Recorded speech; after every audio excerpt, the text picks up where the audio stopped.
August 1st, 1943. 7 o'clock in the morning, 2,000 feet above the Mediterranean Sea. Lieutenant Robert Wilson pressed his face against the plexiglass nose of the B-24 Liberator nicknamed Wongo Wongo, watching the glittering blue water pass beneath them at 170 miles per hour.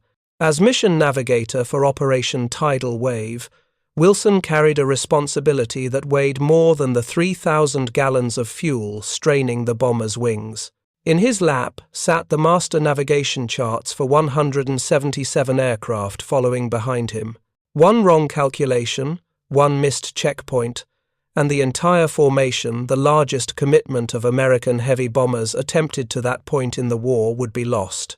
If you're enjoying this deep dive into the story, hit the subscribe button and let us know in the comments from where in the world you are watching from today.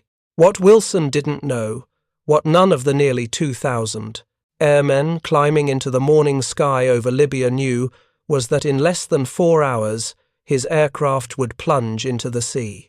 That the backup navigator flying just off his wing would abandon the mission searching for survivors. That without their expertise, the most meticulously planned bombing raid in history would descend into chaos, and that the navigation disaster about to unfold would transform precision into catastrophe, turning a mission designed to cripple Nazi Germany's fuel supply into one of the bloodiest days in American aviation history. The story of how one navigation error led to 532 men dying in flames above Romania begins not with maps or charts, but with a substance older than the dinosaurs and more valuable than gold: oil. Black gold, the lifeblood of mechanized warfare. By the spring of 1943, Nazi Germany's war machine consumed fuel at a rate that staggered the imagination. Every panzer tank rolling across the Russian steppe burned through 5 gallons per mile. Every Messerschmitt fighter climbing to intercept Allied bombers required 100-octane aviation gasoline refined to exacting specifications. Every U-boat prowling the Atlantic needed diesel fuel that could operate in sub-zero temperatures. Every truck, every staff car, every generator, every piece of equipment that allowed the Wehrmacht to wage total war across 3 continents demanded petroleum products in quantities measured not in gallons, but in millions of tons, and 35% of it came from a single location. A complex of oil refineries clustered around the Romanian city of Ploiești, 30 miles north of Bucharest, near the western shore of the Black Sea. The numbers were staggering. Ploiești's dozen modern refineries processed 9 million tons of crude oil annually.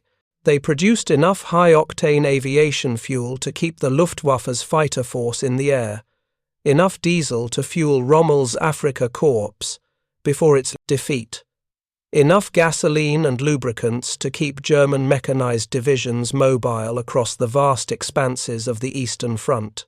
British Prime Minister Winston Churchill, never one for understatement but in this case entirely accurate, called Ploiești the taproot of German might. Intelligence analysts in Washington and London understood the strategic calculus with brutal clarity. Destroy Ploiești, and Germany's fuel reserves would last perhaps 6 months.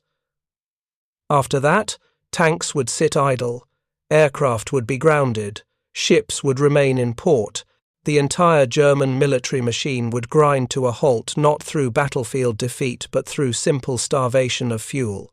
Some Allied planners genuinely believed that destroying Ploiești could shorten the war by 6 months or more, could save hundreds of thousands of lives, could bring victory within reach, but Ploiești sat 1,000 miles from the nearest Allied airbase, 1,000 miles across hostile territory, over mountains and defended airspace, through weather that could turn deadly without warning. 1,000 miles there and 1,000 miles back, with no possibility of fighter escort, no margin for error, no room for mistakes. 23-year-old Lieutenant Colonel Jacob Edward Smart didn't look like a man who would conceive one of the most audacious bombing missions in military history. Slim, bespectacled, With the careful demeanor of the academic he might have become in peacetime, Smart had graduated from West Point in 1931 and spent the next decade building a reputation as one of the Army Air Force's most innovative tactical thinkers. He caught the eye of General Henry Hap Arnold, commander of the entire U.S. Army Air Forces, and found himself assigned to the Air Force Advisory Council, helping plan the invasions of Europe and North Africa.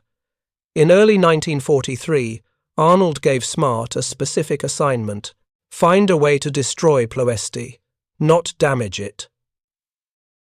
Disrupt production temporarily. Destroy it utterly and completely.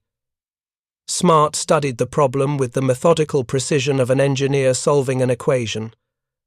Conventional high-altitude bombing wouldn't work. Ploesti's refineries weren't simple warehouses or factories. They were intricate industrial complexes where destroying one building meant nothing. You had to hit specific targets within each refinery: the boiler houses that provided steam power, the cracking towers that broke crude oil into usable products, the powerhouses that generated electricity, the stills where gasoline was refined to military specifications. Miss those critical nodes, and the refinery would be back in operation within weeks. High-altitude bombing from 20,000 feet offered no such precision.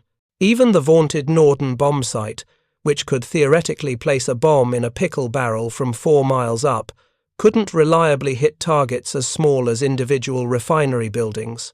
Not through clouds, not through smoke, not with German flak throwing off the bombardier's aim, not with fighters attacking during the bomb run. There was another consideration. By early 1943, German air defenses had evolved into a sophisticated system that made daylight high-altitude bombing increasingly costly. Radar stations detected incoming formations hundreds of miles away. Fighter controllers vectored interceptors to optimal attack positions. Flak batteries arranged in overlapping fields of fire created boxes of exploding steel that bombers had to fly through. American losses over Germany were already climbing toward unsustainable levels. Smart's solution was radical, revolutionary, and to many senior commanders, completely insane.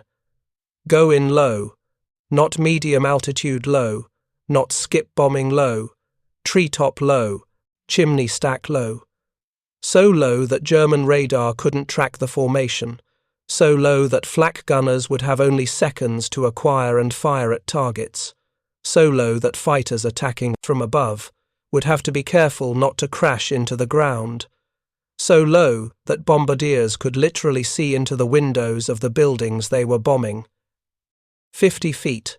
50 feet above the ground at 180 miles per hour in a 4-engine bomber designed to operate at 20,000 feet. 50 feet, threading between smokestacks and cooling towers and storage tanks, releasing bombs with delayed fuses so the explosions wouldn't destroy the attacking aircraft.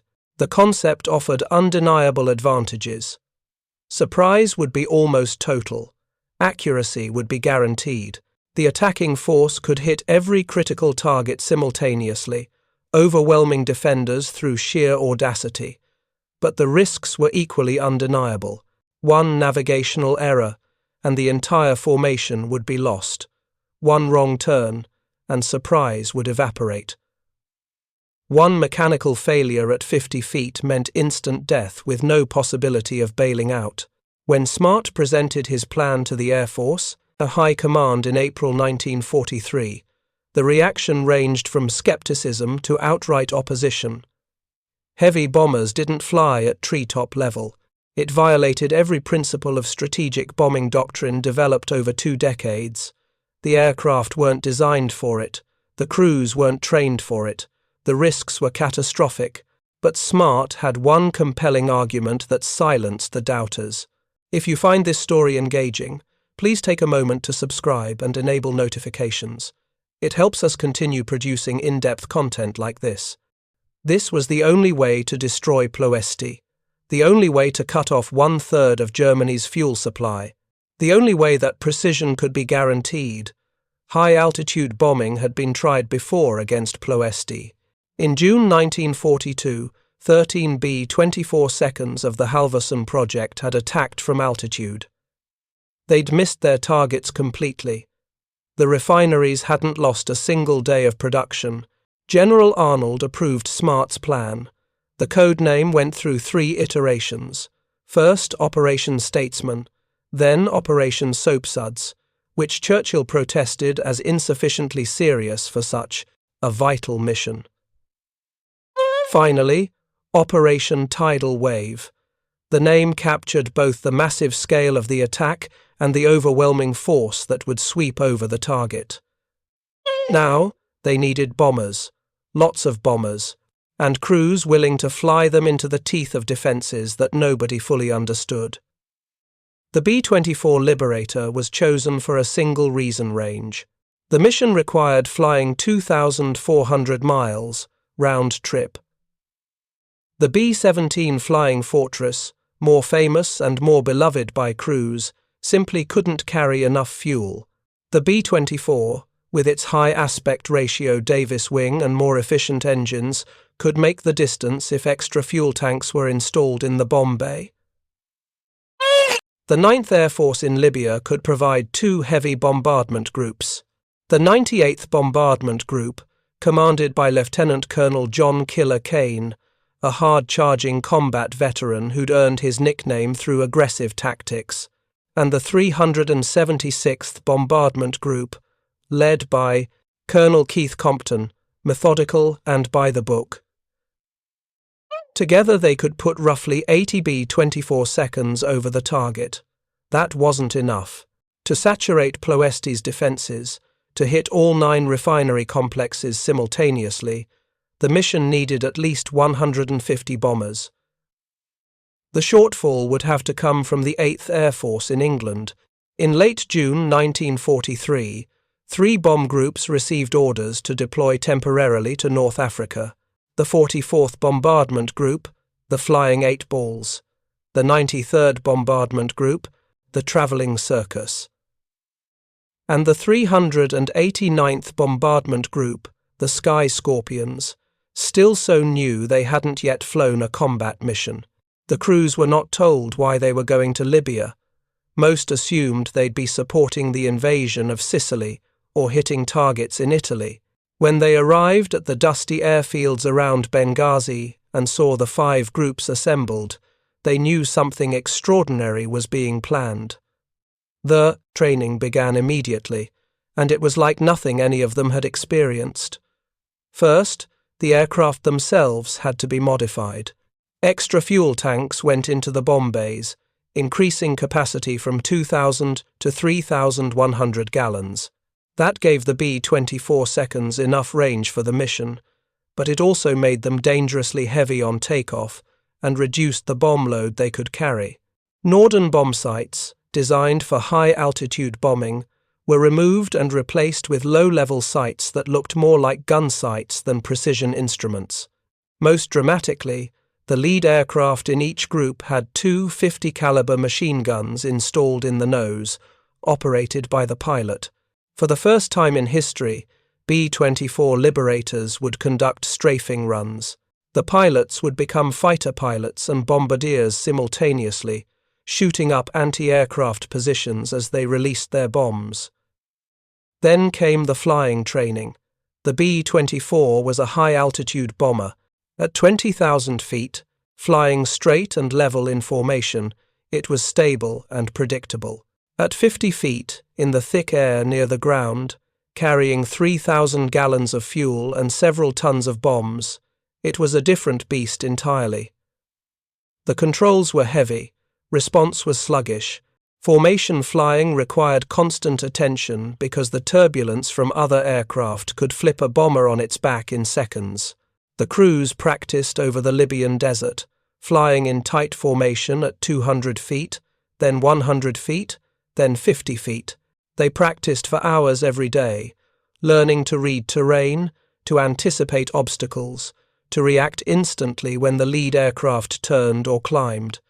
Several aircraft crashed during training, Men died learning skills that heavy bomber crews were never supposed to need, but the most intensive training involved navigation and target recognition.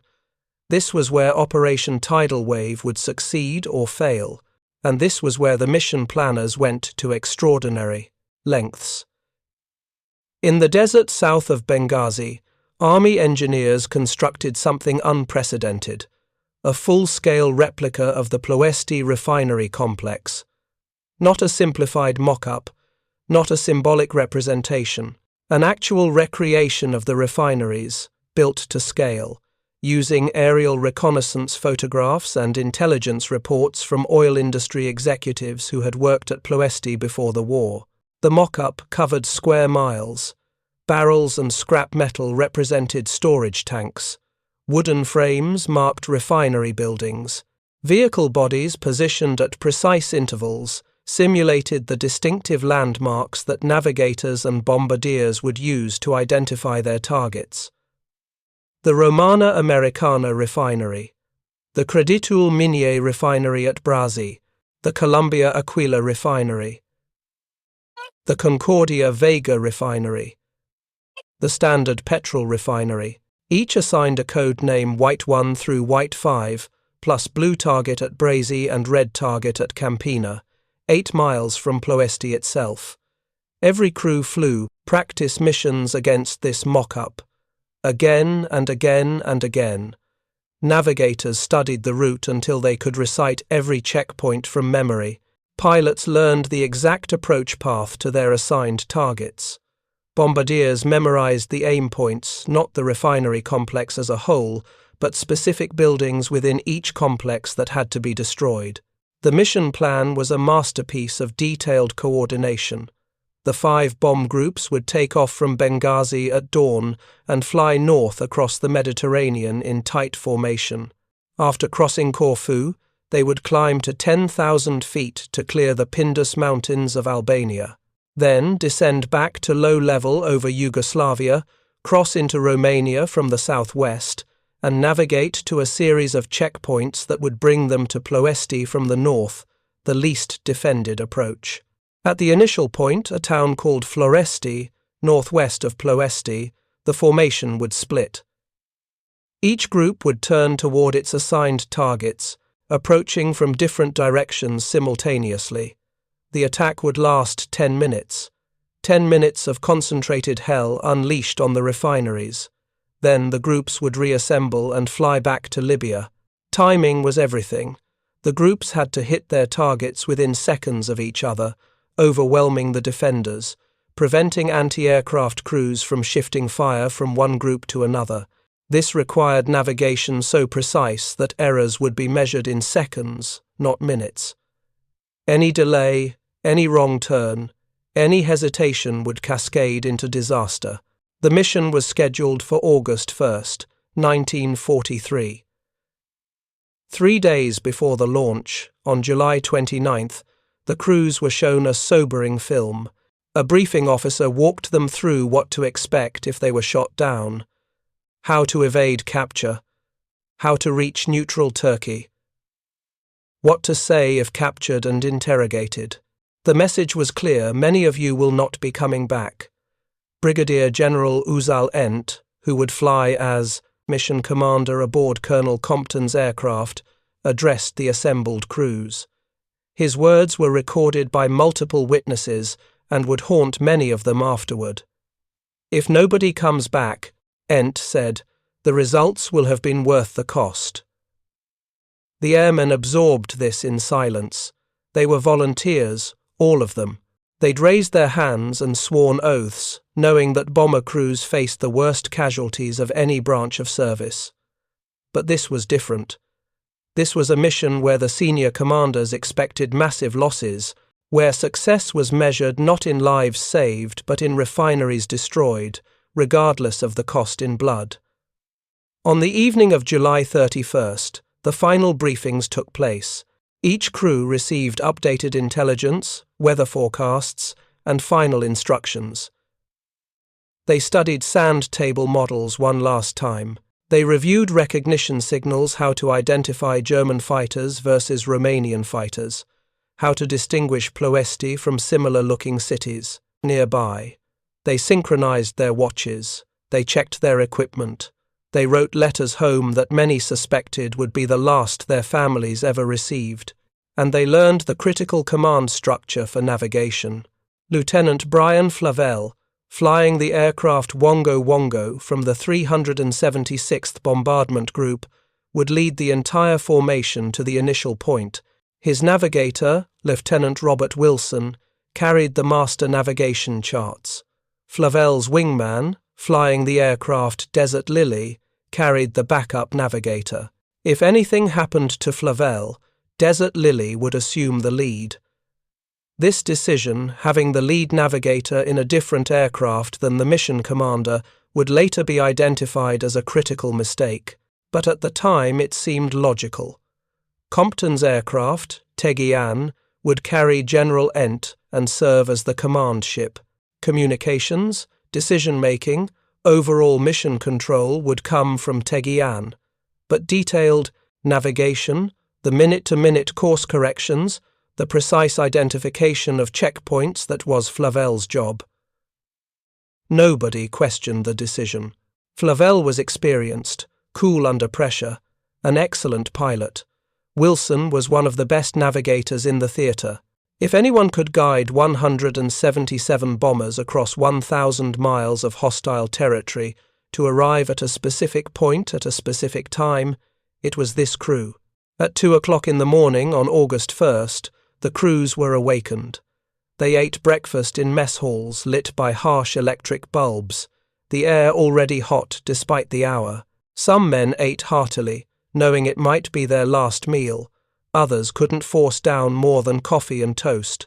They gathered their gear parachutes, Mae West life preservers, flak jackets, oxygen masks, survival kits, weapons, maps, Lucky Charms.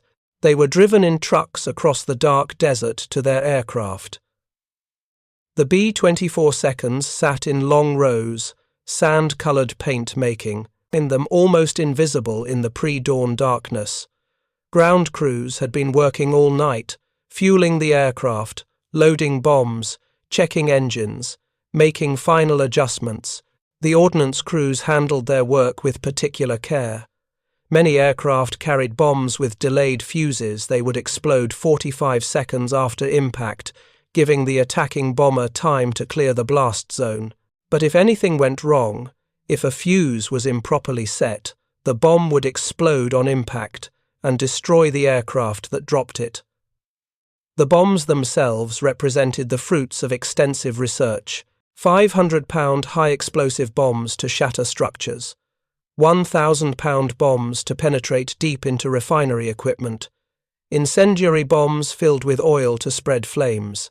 The goal wasn't just to damage the refineries, but to ignite the millions of gallons of petroleum products stored on site, creating fires so intense they would burn for days and destroy equipment that bombs alone might only dent. At 6 o'clock in the morning, as the eastern sky began to lighten, engines began to start. The sound was tremendous, over 700 Pratt & Whitney radial engines roaring to life, filling the morning with thunder. The noise could be heard for miles. Dust and sand whipped up by the propellers reduced visibility to near zero. Crews squinted through goggles, breathing through handkerchiefs, as they completed pre-flight checks. At 7 o'clock, Major Brian Flavelle advanced the throttles on Wongo Wongo. The heavily loaded bomber accelerated slowly, fighting for speed on the rough desert airstrip. At 90 miles per hour, the wheels lifted. Wongo Wongo climbed ponderously into the morning sky, beginning a wide circle as other aircraft followed. One by one, the B-24 seconds took off. Most made it. One didn't. A bomber nicknamed Kickapoo struck a power pole during takeoff, exploding in a massive fireball that sent a column of black smoke thousands of feet into the air. 8 of 10 crewmen died instantly. The remaining bombers continued taking off, circling, forming into their assigned groups and positions.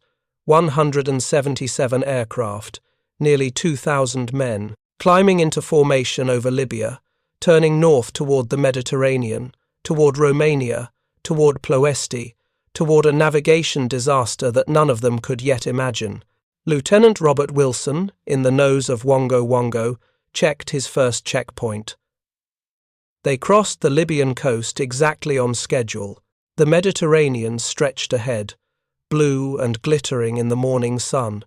The formation behind them extended for miles, the greatest concentration of American air power yet assembled for a single mission. Wilson made a notation on his navigation chart. So far, everything was proceeding according to plan. In 4 hours, he would be dead, and the most carefully planned bombing mission in history would begin its descent into chaos. The Mediterranean crossing took 2 hours, 2 hours of smooth flying.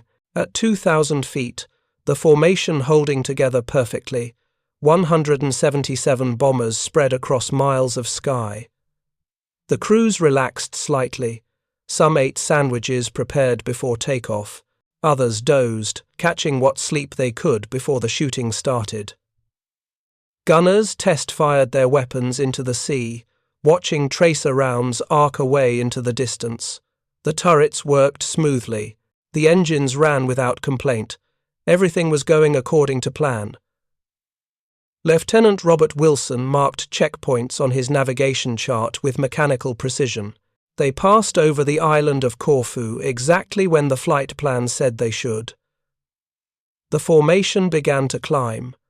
Ahead rose the Pindus Mountains of Albania, jagged peaks reaching 10,000 feet. The B-24 seconds couldn't fly around them. That would add too many miles to an already marginal fuel situation. They had to fly over them, climbing into thinner air where the overloaded bombers struggled to maintain altitude. At 11:25 in the morning, everything changed. Wongo Wongo began to wobble. The motion was subtle at first, a slight wing rock that could have been turbulence, but the wobble intensified. The aircraft yawed left, then right, as if the pilot was fighting the controls. Then it pitched nose up sharply, climbing steeply away from the formation. Lieutenant Guy Iovine, flying the backup navigator aircraft Desert Lily just off Wongo Wongo's wing, watched in horror as his friend Brian Flavel fought for control. For a moment it seemed Flavel might recover.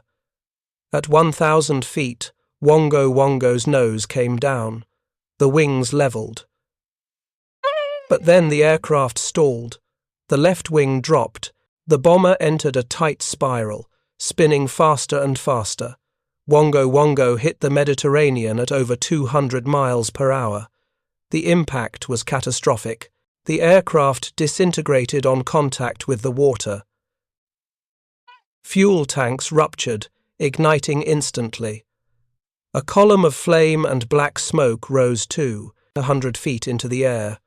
10 men died in perhaps 2 seconds, no time to react, no time to escape, no time even to understand what was happening.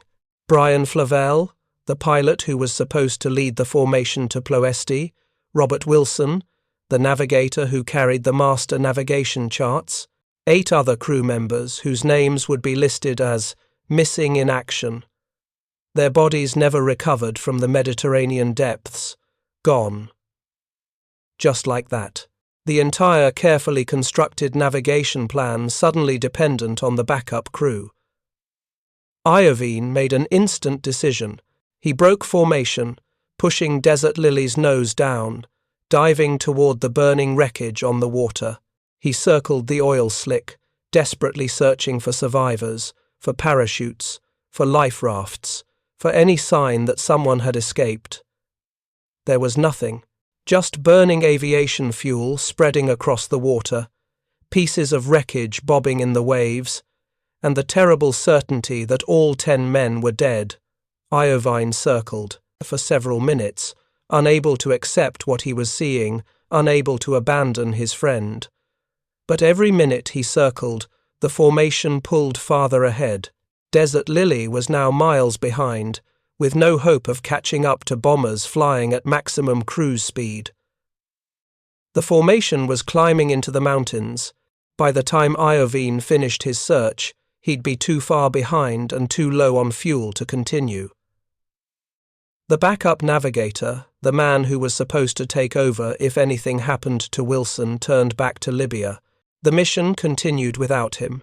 In the nose of Lieutenant John Palm's bomber, Brewery Wagon, now leading the 376th Bombardment Group, the navigator frantically recalculated their position.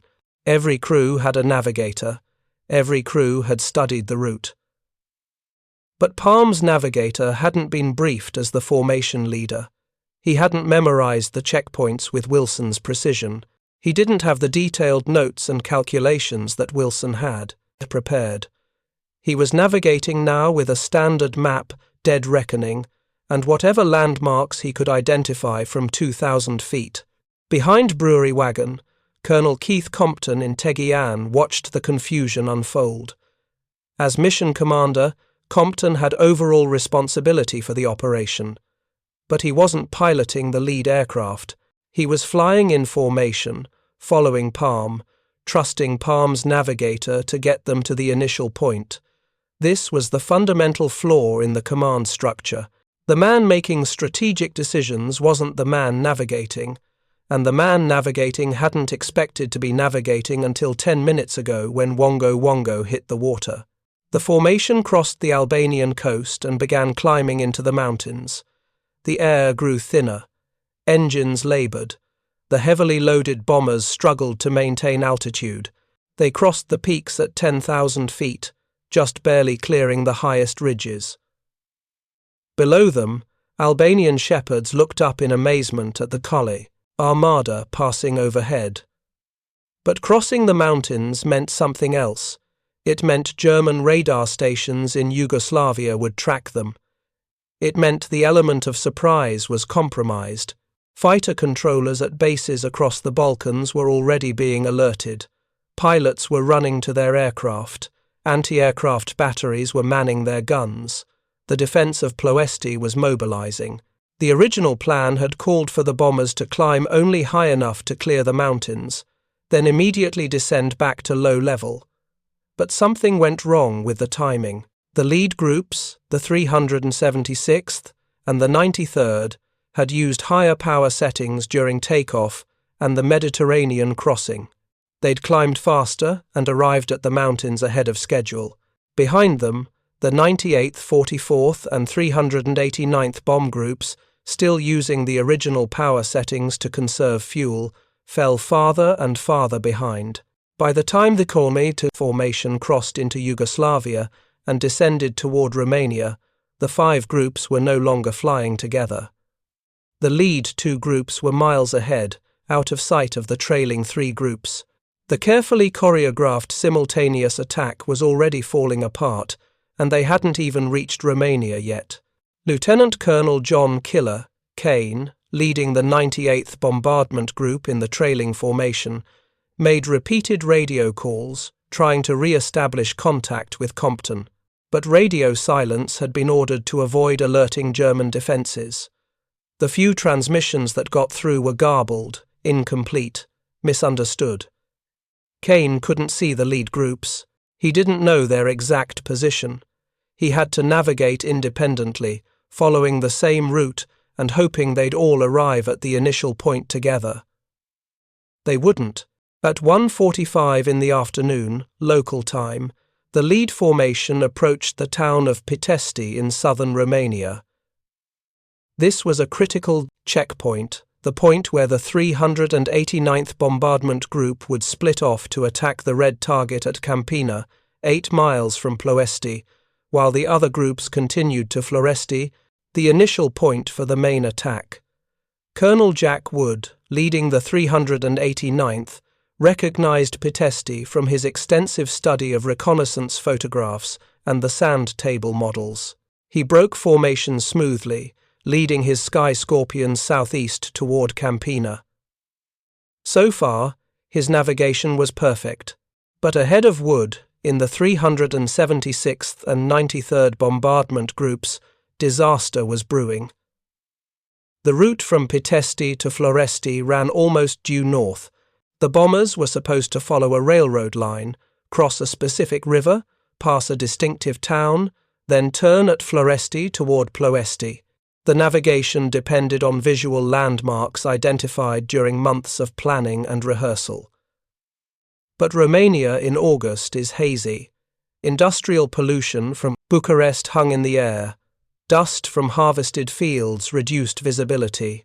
And the crews were tired. They'd been flying for 7 hours, breathing oxygen, fighting the constant strain of formation flying, knowing that at any moment German fighters might appear.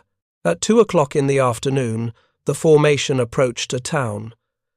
The town sat at the intersection of a railroad and a river. It looked exactly like the checkpoint the crews had been briefed to expect. This was Floresti. This was the initial point. Time to turn east toward Ploesti. Except it wasn't Floresti. It was Targovist, 30 miles southeast of where they were supposed to be. Colonel Keith Compton, flying in the command aircraft with General Ent, made the decision. He banked Tegian to the left, turning southeast. Behind him, the entire 376th Bombardment Group followed, and behind them, Colonel Addison Baker, leading the 93rd Bombardment Group, faced an impossible choice. Baker's navigator knew immediately that something was wrong. The town they'd just passed wasn't Floresti. The river wasn't quite right. The terrain didn't match the reconnaissance photographs. They were turning too early, heading toward Bucharest instead of Ploesti. Baker could break radio silence and warn Compton, but radio silence was sacrosanct. Breaking it would alert every German fighter and flak battery for 100 miles.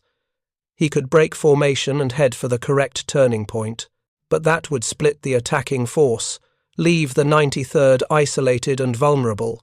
Or he could follow Compton and hope the mission commander realized his mistake. For several agonizing minutes, Baker followed.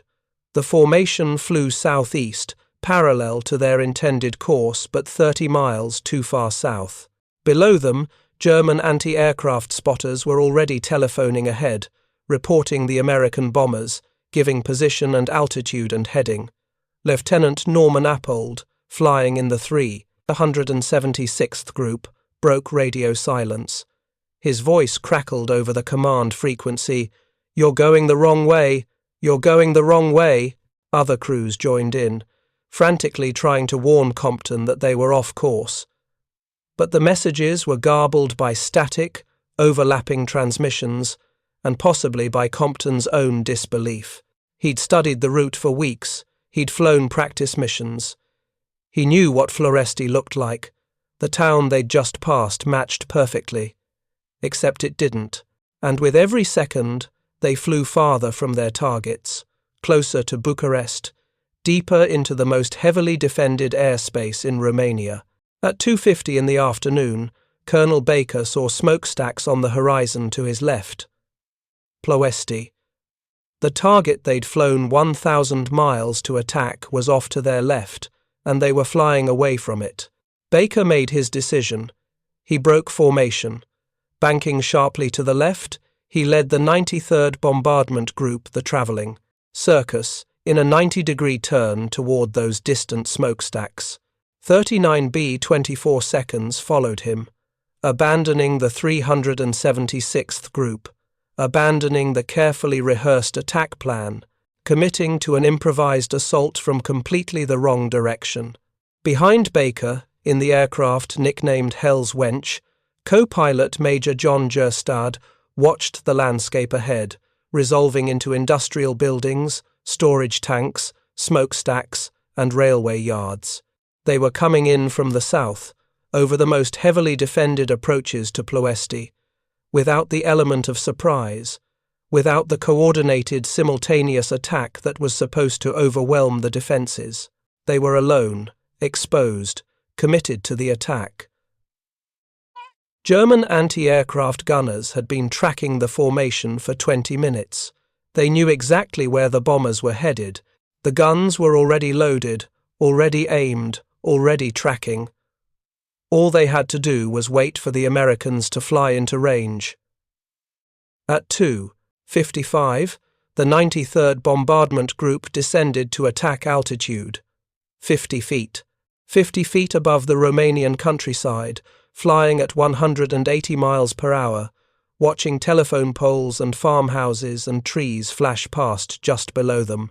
The bombers spread out, each pilot fighting to maintain position, to avoid colliding with the aircraft ahead, to line up on targets they'd expected to approach from a completely different direction. The anti-aircraft guns opened fire. The German defense of Ploesti was unlike anything the American planners had anticipated. They'd estimated perhaps 100 anti-aircraft guns defending the refineries. The actual number exceeded 230. 88mm flak guns, the same weapons that had terrorized Allied bomber crews over Germany. 37mm automatic cannons that could fire 15 rounds per minute. 20mm guns mounted on railway cars that could be repositioned quickly to concentrate fire. And hundreds of machine guns in haystacks, in farmhouses, on top of storage tanks, hidden in refineries themselves, positioned to create interlocking fields of fire. General Alfred Gerstenberg, commanding German air defences in Romania, had learned from the 1942 Halpro raid. He'd turned Ploesti into a fortress, the second most heavily defended target in Europe after Berlin itself. But he'd expected high-altitude bombers. He'd positioned his guns for high-altitude fire. What he got was bombers at 50 feet, coming in so low that his gunners had to depress their barrels to track them, so low that they were harder to hit than targets at 20,000 feet. But at 50 feet, every gun was deadly. Machine guns that couldn't reach high-altitude bombers could tear apart aircraft flying at treetop level. 20mm cannons that were nuisance weapons against B-17 seconds at altitude became devastating at point-blank range. Even rifle fire from German soldiers on the ground could damage bombers flying overhead. Colonel Baker's Hell's Wench took hits almost immediately. A shell exploded in the nose, killing the bombardier instantly. Another penetrated the fuselage, starting a fire.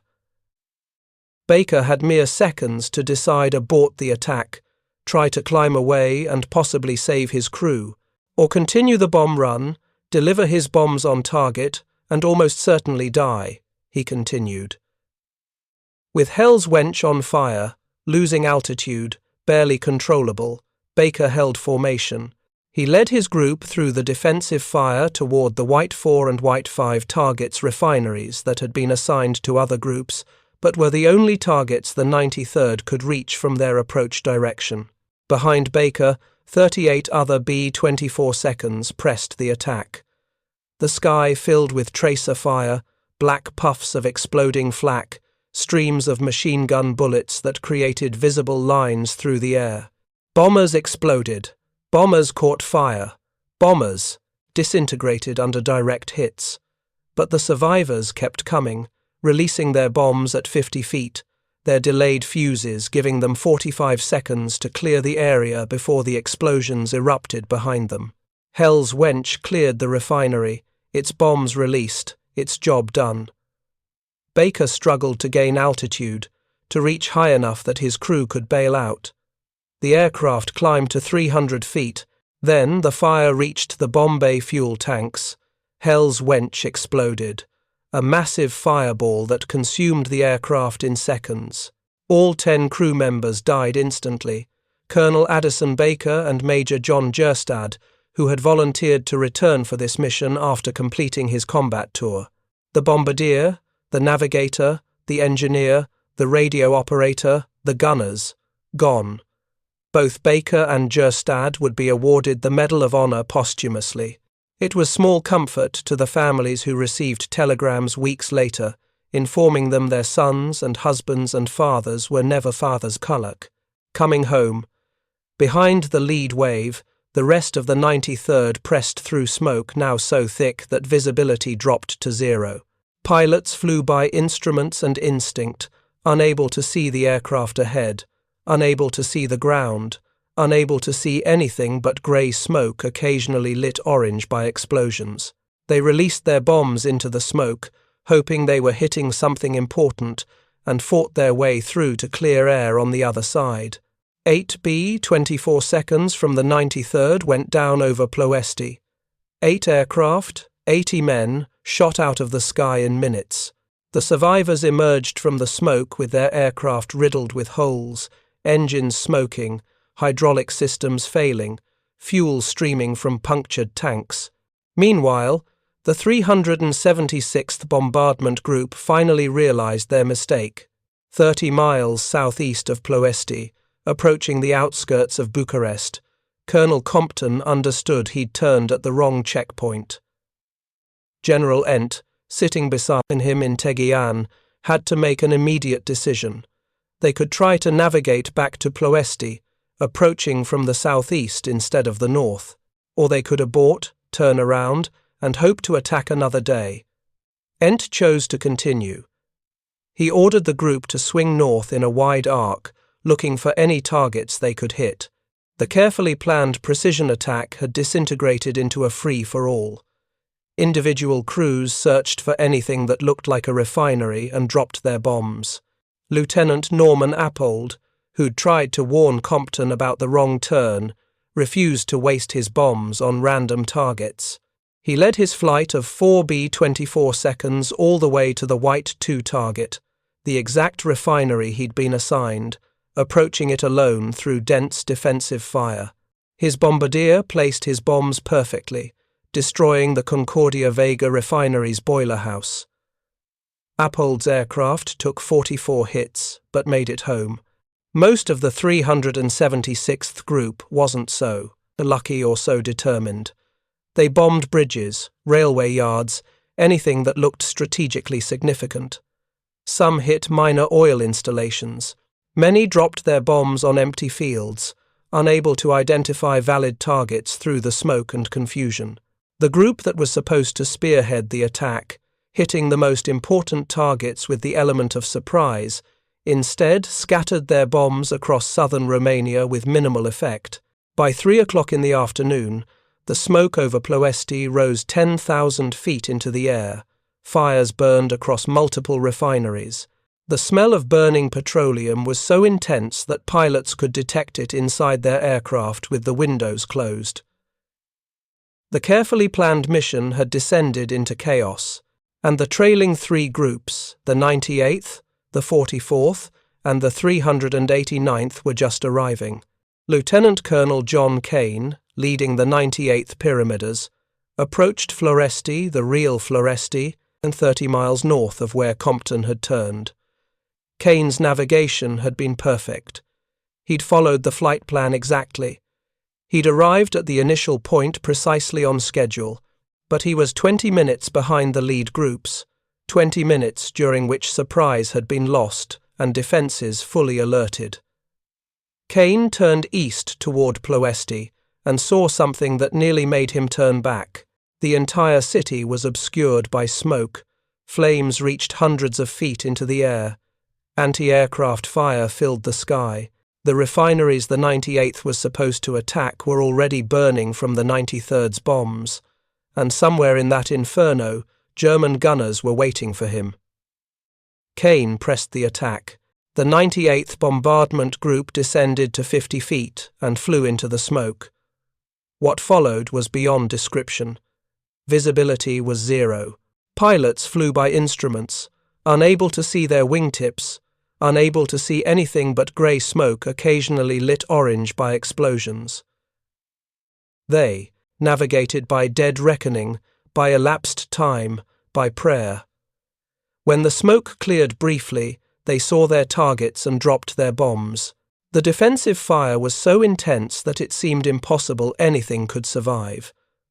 Flak shells exploded continuously. Tracer rounds created solid walls of fire that bombers had to fly through. Machine gun bullets punched thousands of holes in aircraft. Engines failed. Fuel tanks ruptured. Hydraulic systems ceased functioning. Electrical systems shorted out. Some bombers exploded in mid-air. their fuel tanks ignited by tracer rounds. Others crashed directly into refinery buildings, their pilots killed at the controls, the aircraft continuing forward on momentum until impact. Some flew through flames so intense that the paint blistered off their wings. Crewmen in the waist positions reported seeing flames actually enter the fuselage, then blow back out as the aircraft punched through the fire. The 98th entered Ploesti with 39 aircraft. They emerged with 25. 14 bombers shot down in minutes, 140 men dead or captured.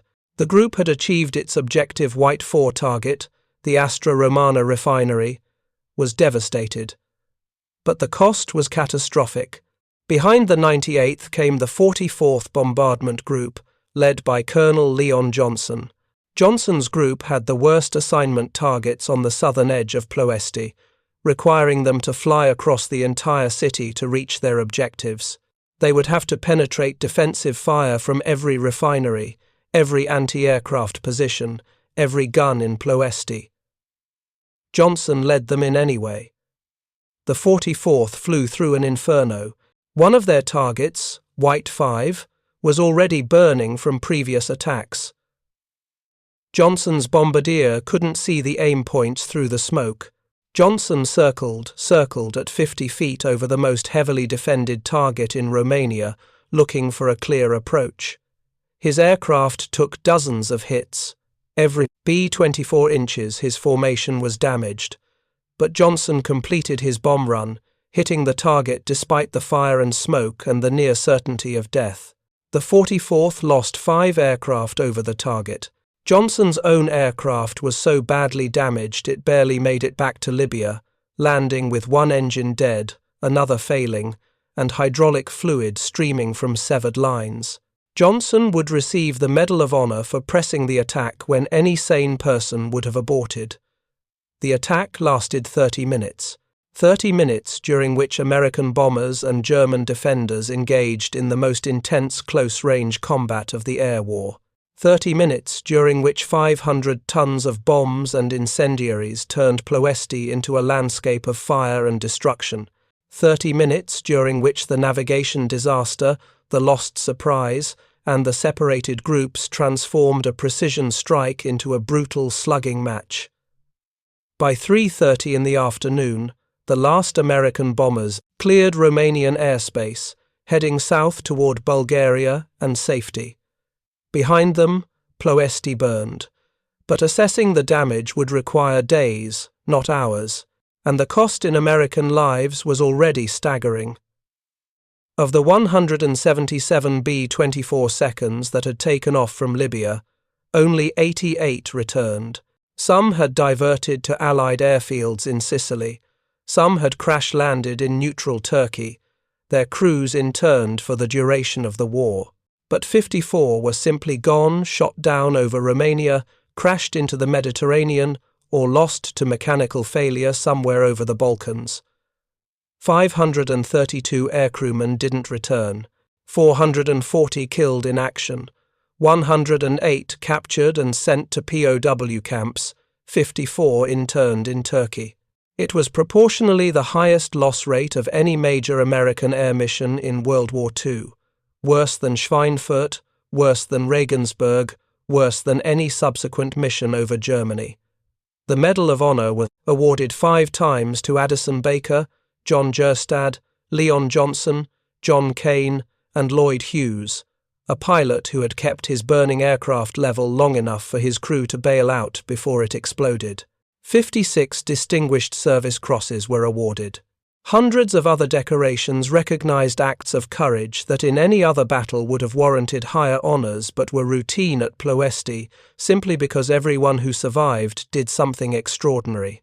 And the navigation disaster that had started it all, the loss of Wongo Wongo, the wrong turn at Targoviste, the separation of the groups would be analyzed and debated for decades.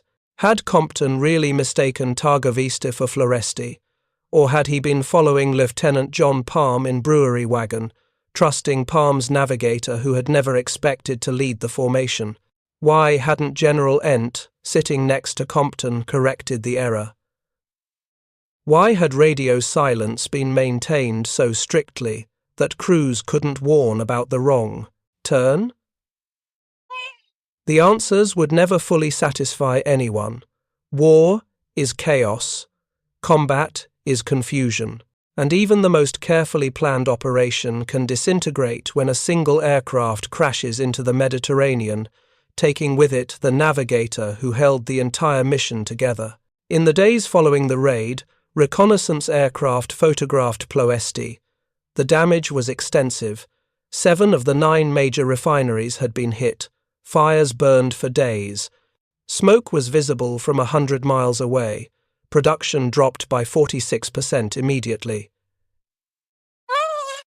Intelligence analysts declared the mission a success, but the Germans repaired the damage faster than anyone expected. Within weeks, production was back to 40% of capacity. Within 2 months, 60%. Within 6 months, Ploesti was producing more oil than before the raid, as German engineers brought previously mothballed equipment back online and implemented efficiency improvements.